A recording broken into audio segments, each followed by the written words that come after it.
ಹೋದ್ರೆ ಅಲ್ಲಿ ಪಕ್ಕದಲ್ಲಿ ಒಂದು ದೊಡ್ಡ ಗೋಪುರದ ಅಪಾರ್ಟ್ಮೆಂಟ್ ಇದೆಯಲ್ಲ, ಅಲ್ಲಿ ಪಾರ್ಕಿಂಗ್ ವ್ಯವಸ್ಥೆ ಇಲ್ಲ. ಯಾರು ಬಂದಂತ ಅಲ್ಲಿ ಮನೆ ಇರ್ತಕ್ಕಂಥವ್ರಿಗೆ ಯಾರಾದ್ರೂ ಬರ್ತಾರಲ್ವಾ ವಿಸಿಟರ್ಸ್ ಯಾರಾದ್ರೂ ಬಂದ್ರೆ ಅವರು ರೋಡಲ್ಲಿ ಪಾರ್ಕ್ ಮಾಡಿ ಹೋಗ್ತಾರೆ. ಅಲ್ಲಿ ಉಪಲೋಕಾಯುಕ್ತರ ಮನೆನೂ ಅದಕ್ಕೆ ಅಟೆಸ್ಟೆಡ್ ಇದೆ, ಉಪಲೋಕಾಯುಕ್ತರ ಮನೆನೂ ಸಹ ಅಲ್ಲೇ ಇದೆ. ಹಾಗಾಗಿ ಕೃಷ್ಣ ಬೈರೇಗೌಡರು ಮನೆ ರೋಡಲ್ಲಿ, ಆ ಕೊಡಿಗೇರಿ ರೋಡಲ್ಲಿ ಅಲ್ಲಿ ಪಾರ್ಕಿಂಗ್ ನ ವ್ಯವಸ್ಥೆ ಸರಿ ಮಾಡ್ಲಿಕ್ಕೆ ಸಾಧ್ಯನೇ ಇಲ್ಲ. ಹಾಗಾಗಿ ನಮ್ಮ ಪಕ್ಷದ ವತಿಯಿಂದ 100ಕ್ಕೆ 100 ಇದಕ್ಕೆ ಏನೆಲ್ಲ ಪರಿಹಾರ ಏನು ಅಂತೇಳಿ ನಾವು ಈಗಾಗಲೇ ಒಂದು ನೋಟ್ ಮಾಡಿದೀವಿ. ಅದನ್ನ ಮಾನ್ಯ ಕೃಷ್ಣ ಬೈರೇಗೌಡರಿಗೂ ಒಂದು ಕಾಪಿ ಕಳ್ಸಿಕೊಡ್ತೀವಿ, ಮುಖ್ಯ ಕಾರ್ಯದರ್ಶಿಗಳಿಗೂ ಕೊಡ್ತೀವಿ, ಮಾನ್ಯ ಚೀಫ್ ಕಮಿಷನರ್ ಅವ್ರಿಗೂ ಒಂದು ಕೊಡ್ತೀವಿ.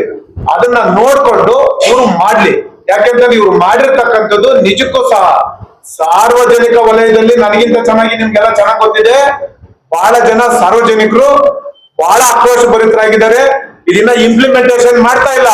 ಈಗೇನು ಇವ್ರು ಕಾನೂನು ತಂದಿದ್ದಾರೆ, ಇಂಪ್ಲಿಮೆಂಟೇಶನ್ ಶುರುವಾಗ್ಲಿ. ಪ್ರತಿದಿನ ಬೆಂಗಳೂರು ನಗರದಲ್ಲಿ ಕಾನೂನು ಸುವ್ಯವಸ್ಥೆ ಹಾಳು ಮಾಡ್ಲಿಕ್ಕೆ ಸರ್ಕಾರನೇ ಹೊರಟಿದೆ.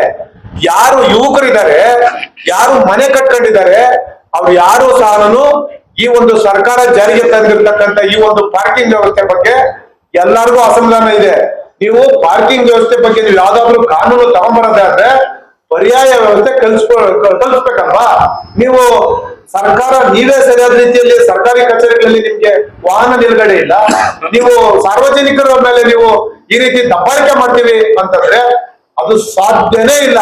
ಈಗ ಅದೇ ಜಡ್ಜ್ಮೆಂಟ್ ಇದ್ರು ಸಹ ಈಗ ಕುಮಾರಣ್ಣ ಒಂದು ಮಾತು ಹೇಳಿದಕ್ಕೆ ಸಾರ್ವಜನಿಕರು ಯಾವ ರೀತಿ ದಿನಾ ವ್ಯವಸ್ಥೆ ಆಗಿದೆಯಲ್ಲ ಈಗ ನೈಸ್ ರೋಡ್ ಅಲ್ಲಿ, ಇಡೀ ಬೆಂಗಳೂರು ನಗರದಲ್ಲಿ ಸರ್ಕಾರನೇ ಈ ರೀತಿ ಕಾನೂನು ಸುವ್ಯವಸ್ಥೆ ಹಾಳು ಮಾಡ್ಲಿಕ್ಕೆ ಹೊರಟಿದ್ದಾರೆ.